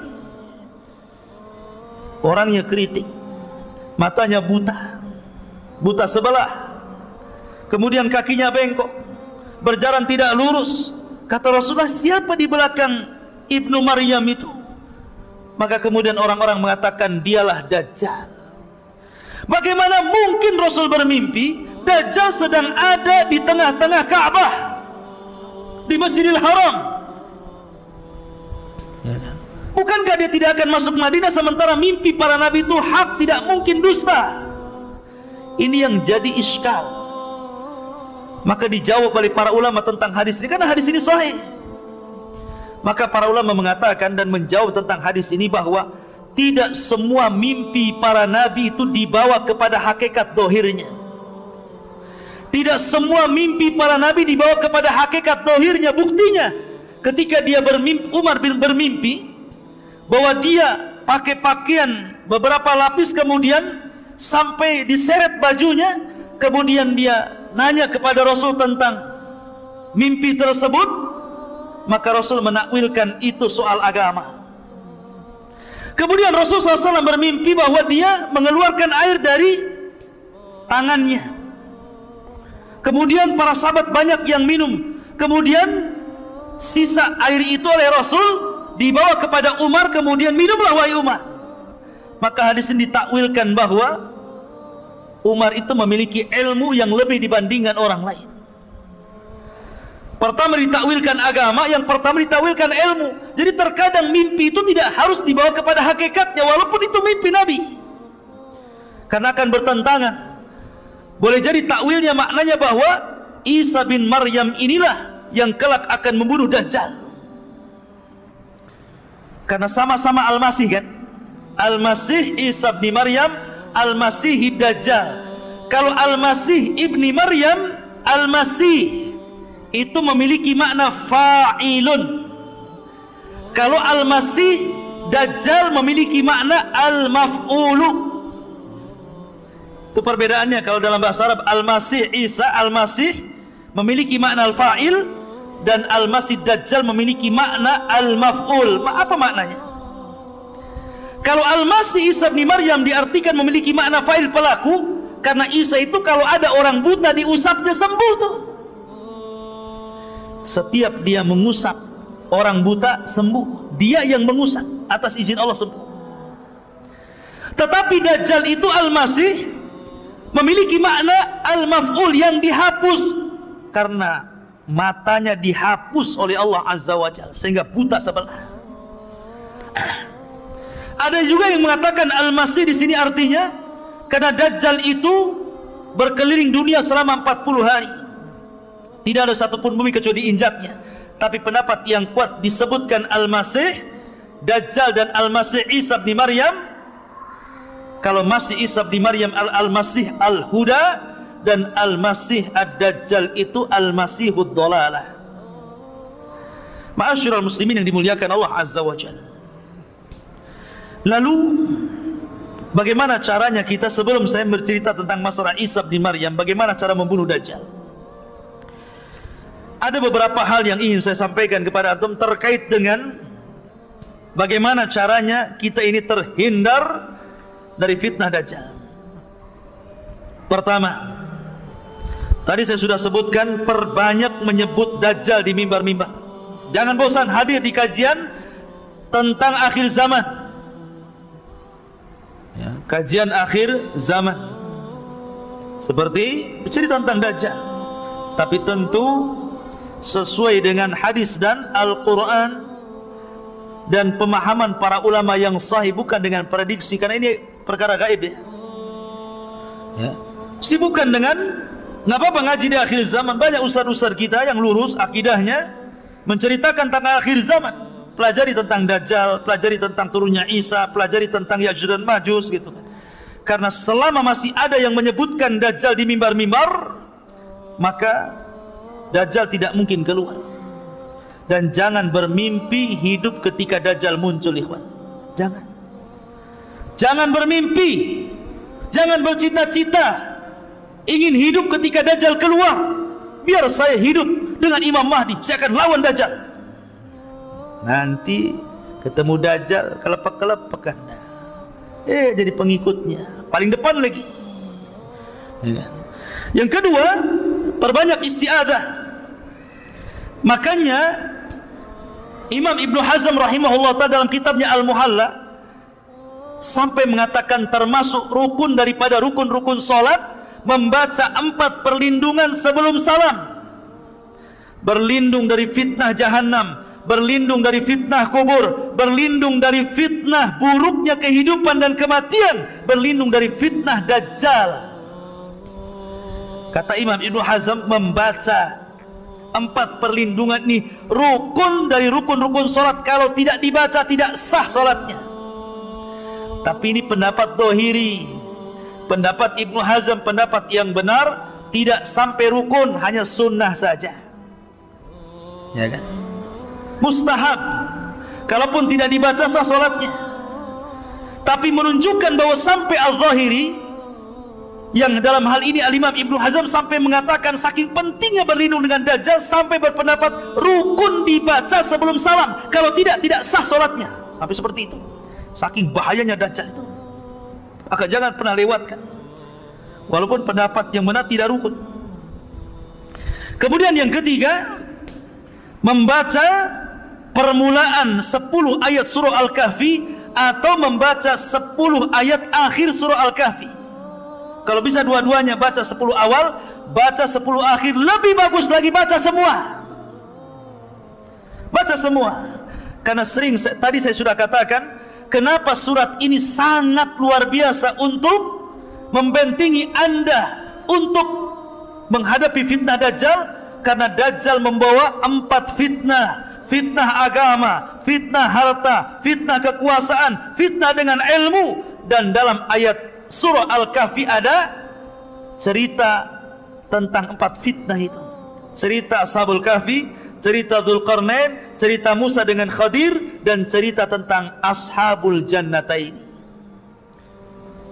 Cerita Ashabul Kahfi fitnah agama, cerita Dzulqarnain fitnah kekuasaan, cerita Ashabul Jannataini cerita harta, fitnah harta, dan fitnah ilmu ketika cerita Musa dengan Khadir. Dan 4-4-nya ada pada Dajjal. Maka kalau hari Jumat baca surah Al-Kahfi. Kemudian perkuat iman dan ilmu, sering hadir di majelis ilmu, sering datang di kajian. Bukan hanya bab Dajjal saja. Kalau bab Dajjal muncul antum, giliran bab yang lain malas. Kenapa malas? Bukan bab Dajjal katanya. Ya. Kok semangat? Iya, karena temanya bagus, tema akhir zaman. Kalau tema awal waktu kayaknya enggak, ini akhir zaman, menarik katanya. Kalau enggak menarik enggak mau datang. Seolah-olah iman itu kalau bicara tentang akhir zaman itu baru naik kan gitu. Tidak. Iman itu dibentuk dari pondasi. Belajar dari akidah dari dasar dulu. Jangan main loncat. Ya kan? Dajjal ini kan bagian daripada satu di antara bab-bab akidah. Lihatlah Syarhus Sunnah karya Imam Barbahari, lihat Ushulus Sunnah karya Imam Ahmad, lihat Ushulus Sunnah lil Humaidi, Ushulus Sunnah miliknya Ibnu Zamanin, As-Sunnah di Al-Lalikai. Paling bab Dajjal itu bagian daripada satu fakrah dari akidah Ahlussunnah wal Jamaah. Satu poin dari sekian banyak poin yang harus dipelajari dari akidah-akidah Ahlussunnah wal Jamaah.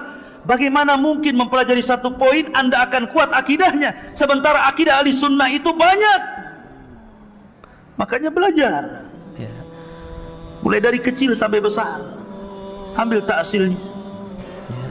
Ma'asyiral muslimin. Kemudian juga, kalau memang antum bisa hidup di Mekah, tinggal di Mekah. Kalau bisa hidup di Madinah, tinggal di Madinah.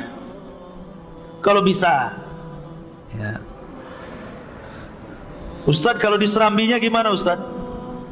Apa selamat?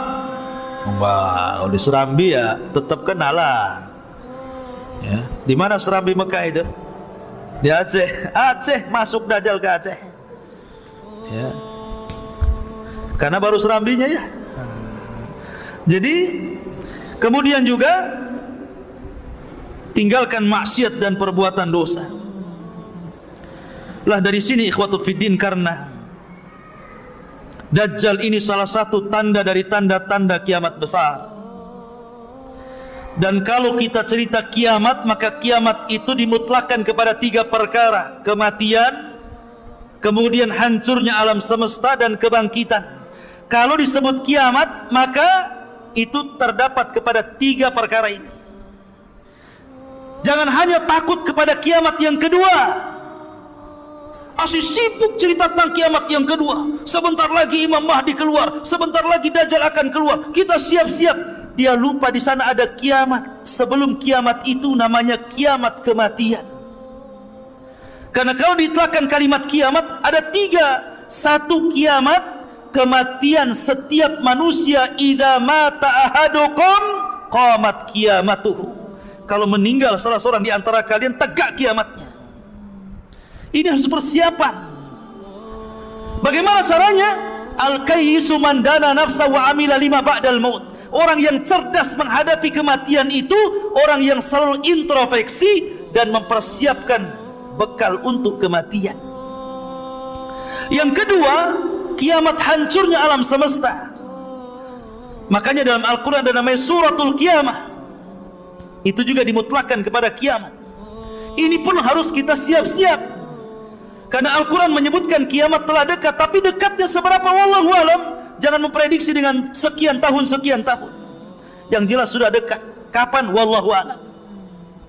Kemudian ada kiamat yang lebih besar, namanya kiamat kebangkitan. Ini kiamat harus dihadapi betul-betul, karena kita akan menghadapi perjalanan yang sangat melelahkan, sangat panjang, penuh dengan lika-liku, sampai Abu Hurairah menangis dan mengatakan, bagaimana aku akan mampu melakukan perjalanan itu kalau bekalku sedikit, sementara jalanku sangat panjang.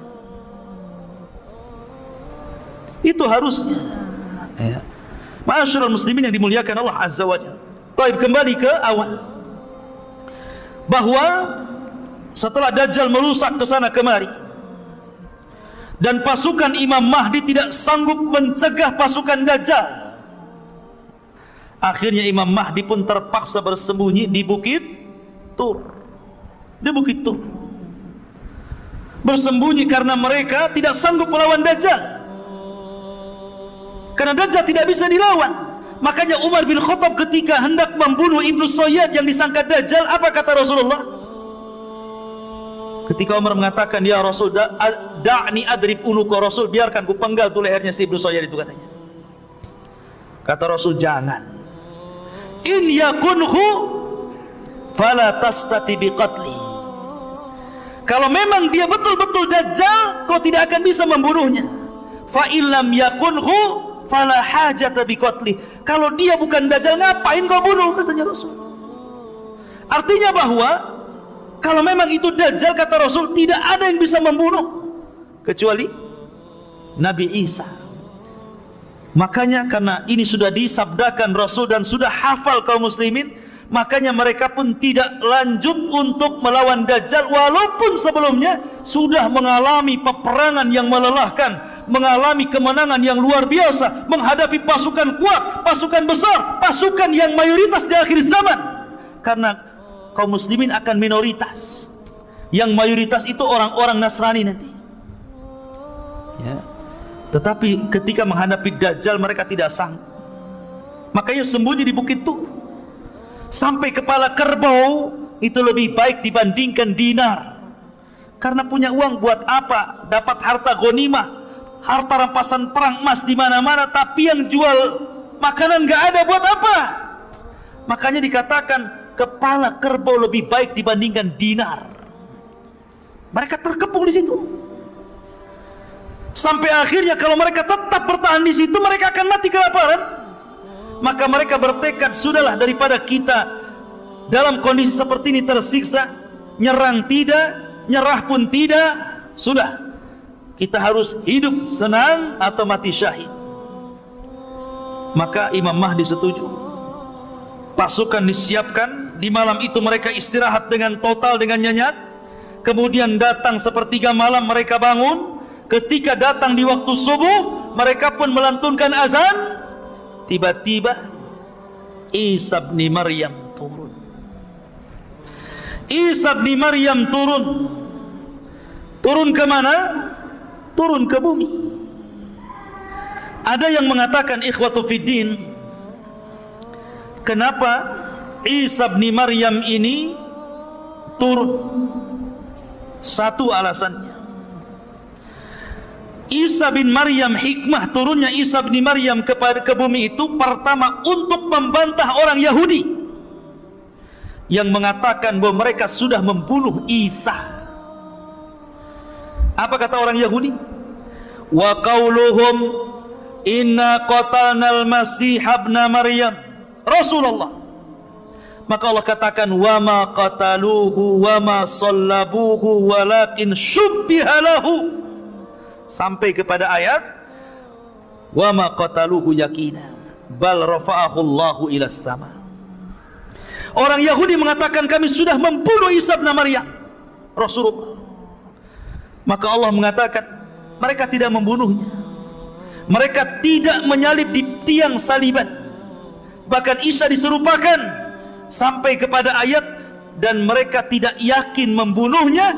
Bahkan Allah angkat Isa sampai ke langit.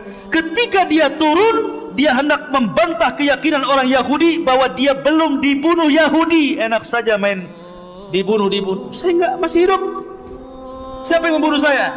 Enggak ada yang membunuh saya. Dengan turunnya Isa bin Maryam terbantahkan prasangka Yahudi.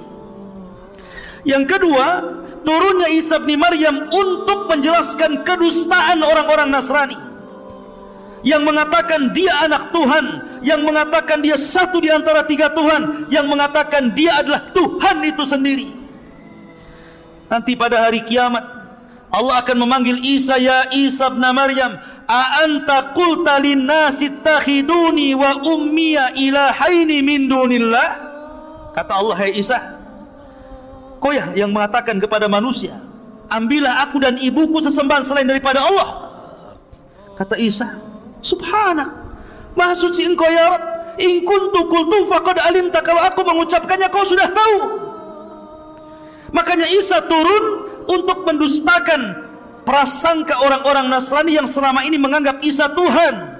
Maka dia datang sebagai Rasulullah, utusan Allah, tapi bukan untuk menyebarkan risalahnya. Dia punya tugas membunuh Dajjal, membunuh babi, mematahkan salib, kemudian menegakkan hukum keadilan. Dan dia ikut untuk mendakwahkan syiar Islam, mengajak orang Nasrani masuk ke dalam Islam. Itu tugasnya ya. Kemudian yang ketiga, bahwa turunnya Isa bin Maryam itu karena sudah dekat ajalnya. Dia harus turun ke bumi dan akan dikuburkan di bumi. Karena sudah dekat ajalnya, dia harus turun. Ada juga yang mengatakan itu hikmahnya. Ada juga yang mengatakan bahwa dia berdoa kepada Allah ketika dia dalam mimpinya melihat sifat Rasulullah dan umatnya, maka dia kemudian minta ditangguhkan usianya kepada Allah, dan Allah kabulkan. Sampai akhirnya dia pun dipanjangkan usianya sampai 500 tahun lebih. Akhirnya berjumpa dengan Rasul ketika Isra dan Mi'raj. Satu-satunya Nabi yang berjumpa secara ruh dan jasad adalah Nabi Isa di langit. Yang lainnya ruh semua, karena sudah mati ya. Kemudian dia pun dijumpakan dengan umatnya, makanya turun dan langsung berjumpa dengan pasukan Al-Mahdi.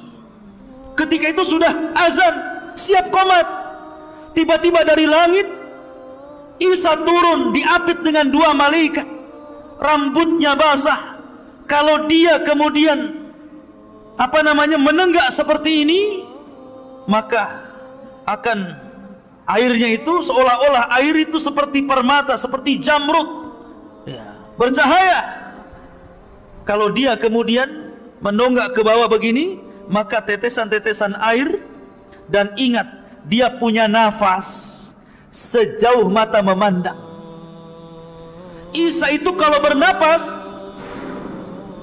itu akan sampai ke arah sejauh mata memandang.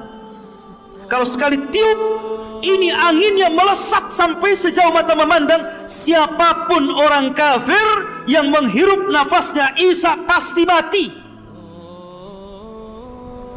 ya. Kalau antum ya makan jengkol dulu lah ya. Ya. Ma'asyiral muslimin yang dimuliakan Allah Azza wa Jalla.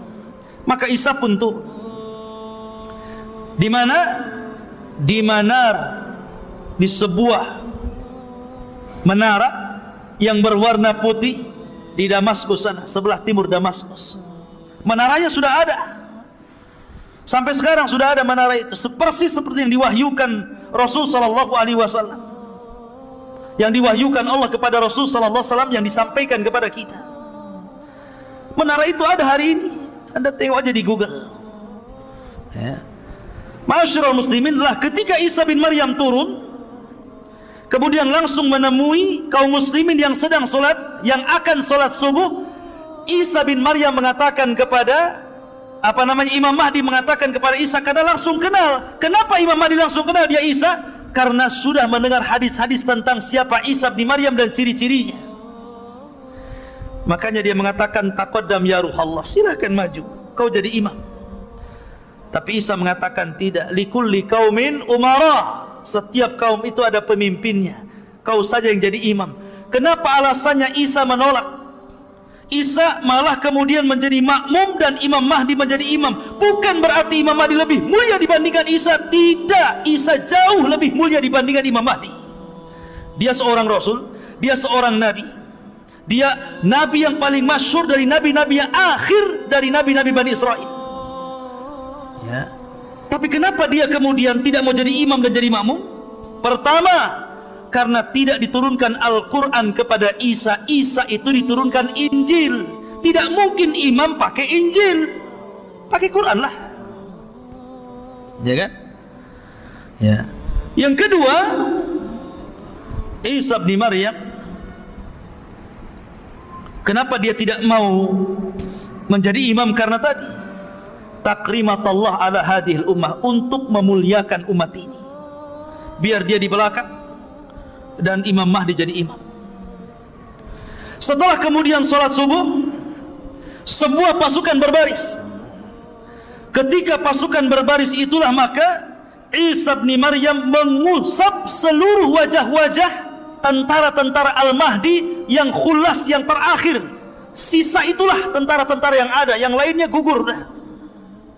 Demi Allah ikhwan, tidak ada manusia yang paling bahagia ketika itu kecuali orang-orang yang diusap wajahnya oleh Isa bin Maryam. Kenapa? Karena Isa menyebutkan derajat dan tingkatan mereka di sorga. Isa tidak mengatakan kau akan masuk sorga, tapi Isa menyebutkan tingkatannya di sorga. Kamu tingkatan sekian, sekian, sekian. Dan Allah siapkan khusus untuk para mujahidin fisabilillah 100 tingkatan di sorga. Dan jumlah tingkatan di sorga, kata Syekhul Islam Ibnu Taimiyah, sebanyak dan sejumlah ayat dalam Al-Quran, 6.400 kurang lebih sekian tingkatan. Dan para mujahidin dikhususkan 100 tingkatan. Maka Isa menyebutkan tingkatan-tingkatan kalian di surga. Maka berbahagialah orang-orang yang diusap Isa bin Maryam. Ketika itu Isa naik ke mimbar kemudian berceramah, aku berikan kalian 3 pilihan. 1, kalian tidak perlu berperang, kalian tunggu saja di sini. Saya akan berdoa kepada Allah Subhanahu wa taala agar Allah membangkitkan pasukan yang bukan kalian. Biar pasukan itulah yang akan menghancurkan Dajjal dan bala tentaranya. 2, kalian tidak perlu berperang. Biar aku berdoa kepada Allah agar Allah mengirimkan bencana yang sangat dahsyat, sehingga dengan bencana itu melulantakkan Dajjal dan membunuh Dajjal dan para pengikutnya. 3, atau pilihan yang ketiga, kita perang, saya pimpin kalian, saya pimpin kalian dan saya jamin menang. Dan saya akan berdoa kepada Allah agar tangan-tangan pasukan Dajjal tidak sanggup mengayunkan pedangnya sehingga tidak bisa menebas kepala kalian, dan kalian tinggal tebas kepala mereka. Kira-kira yang mana yang enak? Yang nomor 3, tinggal tebas, ya kan? Pilih yang nomor 3, jihad, perang. Akhirnya setelah itu Imam Mahdi, kemudian Nabi Isa bin Maryam, kemudian kaum muslimin, mereka pun kemudian mulai melakukan penyerangan. Ketika Dajjal tahu bahwa Isa itu sudah turun, maka dia langsung lekas bersembunyi kembali ke Palestina. Tetapi memang usianya sudah dibatasi, hanya 40 hari. Begitulah sabda Nabi SAW. Maka akhirnya kemudian dia pun dikejar Isa bin Maryam. ke timur, ke barat, ke selatan, ke utara, sampai akhirnya tidak ada lagi tempat kecuali di Babil Lud. Dia bersembunyi di Babil Lud. Maka Isa bin Maryam memegang tonggatnya, memegang tombaknya. Kemudian Dajjal melihat Isa seperti garam yang meleleh tersiram air, ketakutan. Maka kemudian Isa pun menghujam dengan tombaknya, kemudian keluar darah untuk membuktikan dia bukan Tuhan. Akhirnya dia mati di atas tombaknya Isa bin Maryam dengan jeritan yang membuat orang-orang Yahudi dan pasukan Dajjal ketakutan. Dan situlah kaum muslimin akhirnya berhasil menyerang orang-orang Yahudi. Tentara-tentara Dajjal akhirnya mereka tunggang langgang lari. Ada yang sembunyi di batu, ada yang sembunyi di pohon, ada yang sembunyi di gua. Tapi Allah buat bicara seluruh makhluk yang ada di permukaan bumi. Sembunyi di batu, batu ngomong, "Hei muslim, di belakang no kafir, cepat bunuh sebelum lari." Tiba-tiba yang sembunyi di balik pohon kata pohon, "Hei muslim, ta'al, ini lo di atas, tengok tuh orang kafir di atas tuh, panas saja." Pokoknya sembunyi di mana saja, semua bisa bicara, kecuali satu pohon kata Rasulullah. Pohon itu bisu, tidak mau bicara, malah ikut melindungi orang Yahudi. Namanya pohon Gorkot, yang konon katanya orang Israel sudah menanam pohon Gorkot ini dan sudah tinggi. Sayangnya tahun berapa saya lupa, pernah kebakaran tuh hutannya, karena dikirim layang-layang oleh orang Palestina yang taruh apa namanya, taruh api. Jadi tidak pakai bom, ngirim layang-layang, kasih api, layangnya terbang masuk hutan, kebakaran sampai ke Kalimantan. Enggak ada kaitan Israel sana Kalimantan sini. Ya. Ma'asyiral muslimin yang dimuliakan Allah Azza wa Jalla. Artinya bahwa hal ini sudah diberitahu oleh Rasulullah. Berarti orang Islam tahu kalau seandainya orang Yahudi itu berada di pohon Gorkot, sehingga mereka bisa mengejar karena sudah ada beritanya kan. Kalau seandainya tidak ada beritanya, dia bersembunyi di pohon Gorkot, tentu kita susah untuk mencarinya. Tapi sudah ada wahyu dari Rasulullah SAW, mereka bersembunyi di pohon Gorkot, tinggal cari saja di pohon Gorkot kan. Akhirnya ketika itu banyak yang terbunuh dan tertawan. Yang tertawan ini cuma dua pilihan, masuk Islam atau mati. Cuma dua, Islam, mati. Kalau di zaman Rasul tiga, masuk Islam atau bayar upeti. Tetap kamu kafir gak apa-apa, tapi bayar upeti. Hatta yu'tul jizyata an yadi wa hum saghirun. Tetap bayar upeti, tapi kamu harus merendah kepada kaum muslimin. Kemudian yang ketiga, kalau melawan, bunuh. Tapi ketika itu pilihannya cuma dua, masuk Islam atau mati. Dan Allah katakan, wa im min ahlil kitab illa la yu'minanna bihi qabla mautihi. Dan sebagian besar ahli kitab akan masuk ke agama Muhammad sebelum wafatnya Isa bin Maryam. Ketika itu Isa bin Maryam hidupkan selama 40 tahun. Walaupun khilaf, ada yang mengatakan 7 tahun, ada yang mengatakan 40 tahun. Tapi pendapat yang kuat wallahu alam 40 tahun Isa akan hidup. Setelah kematian Dajjal, maka kaum muslimin akan diberkahi kehidupannya, di mana semua binatang tidak ada yang saling menerkam. Harimau bisa bertetangga dengan kucing, buaya bisa bertetangga dengan cicak, cicak buaya, bukan Persus ya, cicak dan buaya, bukan cicak versus buaya. Jadi mereka berkawan tidak saling menerkam. Ular piton dengan cacing saling pelukan. Pokoknya jinak semuanya. Manusia bisa bertetangga dengan singa tanpa harus takut menerkam. Singa pun bertetangga dengan kita tanpa harus takut diburu. Pokoknya semua jadi satu bertetangga, ikhwan. Dijinakkan oleh Allah Azza wa Jalla, tidak ada yang saling menyakiti. Betul-betul berkah. Walau anna ahlal qura amanu wattaqau lafatahna alaihim barakatin minas sama'i wal ardh. Kalaulah penduduk bumi itu bertakwa dan beriman, wajar kalau Allah berikan berkahnya.